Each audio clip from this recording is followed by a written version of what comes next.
Son of God, share my mind, and you don't die.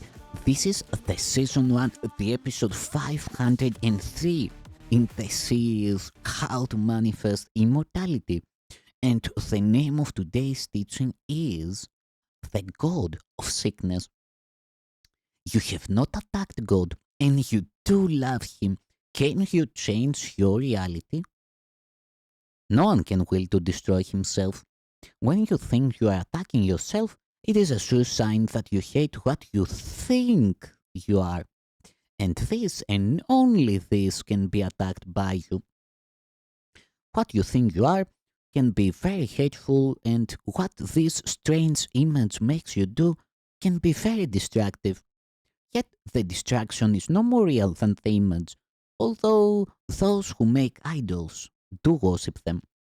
The idols are nothing, but the worshippers are the sons of God in sickness. God would have them released from their sickness and returned to His mind.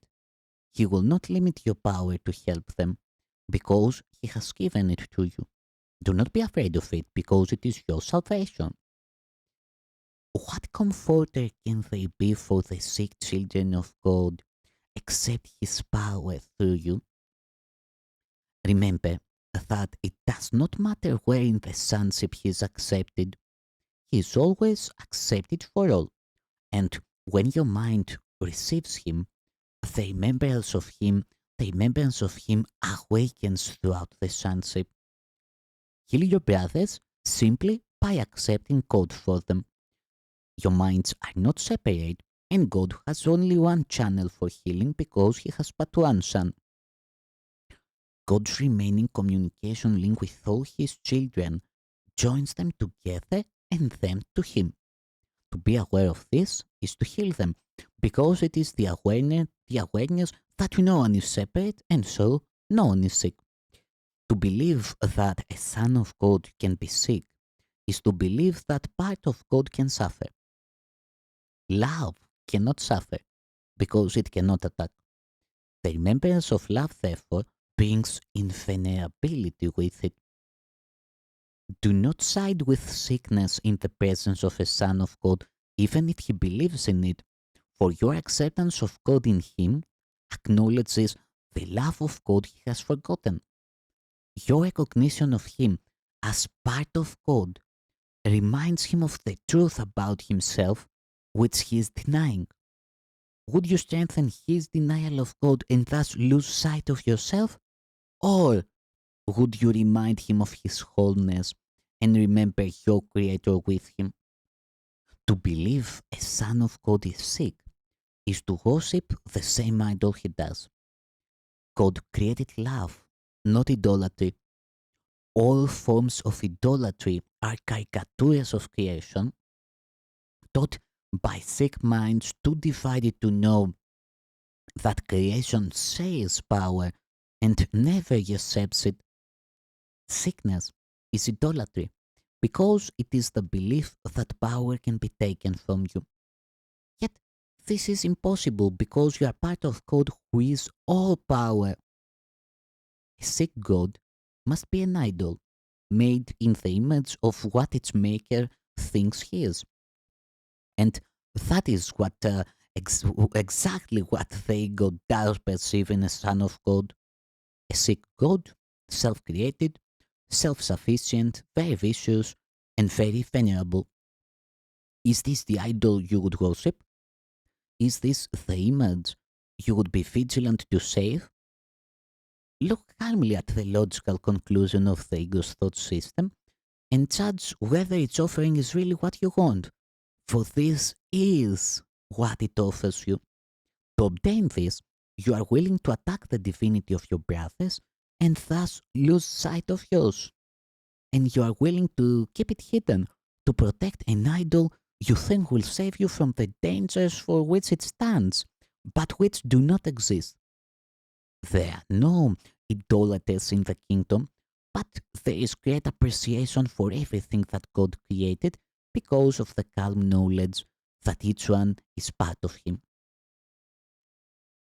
God's Son knows no idols, but he does know his Father. Health in this world is the counterpart of value in heaven. It is not my merit that I contribute to you, but my love, for you do not value yourself. When you do not value yourself, you become sick. But my value of you can heal you, because the value of God's Son is one. When I said, my peace I give unto you, I meant it. Peace comes from God through me to you. It is for you, although you may not ask for it. When a brother is sick, it is because he is not asking for peace, and therefore does not know he has it. The acceptance of peace is the denial of illusion, and sickness is an illusion.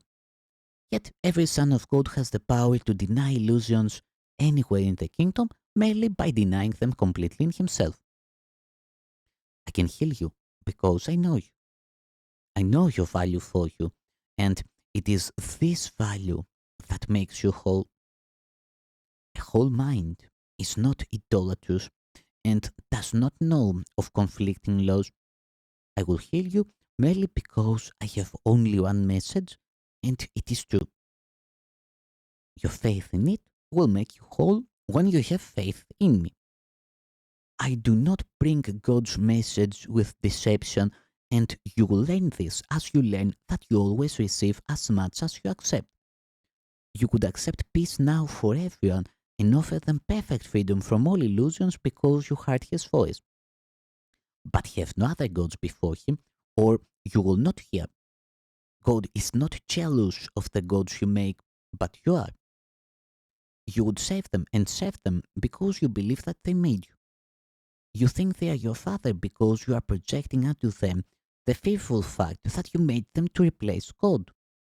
Yet, when they seem to speak to you, remember that nothing can replace God, and whatever replacements you have attempted are nothing. Very simply, then, you may believe you are afraid of nothingness, but you are really afraid of nothing. And in that awareness, you are healed. You will hear the God you listen to. You made the God of sickness, and by making him, you made yourself able to hear him. Yet you did not create him because he is not the will of the Father. He is therefore not eternal and will be unmade for you the instant you signify your willingness to accept only the eternal. If God has but one Son, there is but one God. You share reality with him because reality is not divided. To accept other gods before him is to place other images before yourself. You do not realize how much you listen to your gods and how vigilant you are on their behalf, yet they exist only because you honor them.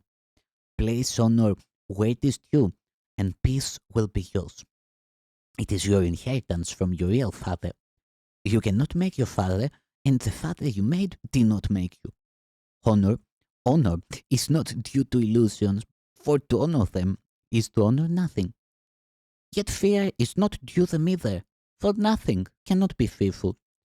You have chosen to fear love because of its perfect harmlessness, and because of this fear, you have been willing to give up your own perfect helpfulness and your own perfect help. Only at the altar of God will you find peace. And this altar is in you because God put it there. His voice still calls you to return, and he will be heard when you place no other gods before him. You can give up the god of sickness for your brothers. In fact, you would have to do so if you give him up for yourself. For if you see the god of sickness anywhere, you have accepted him, and if you accept him, you will bow down and worship him because he was made as God's replacement.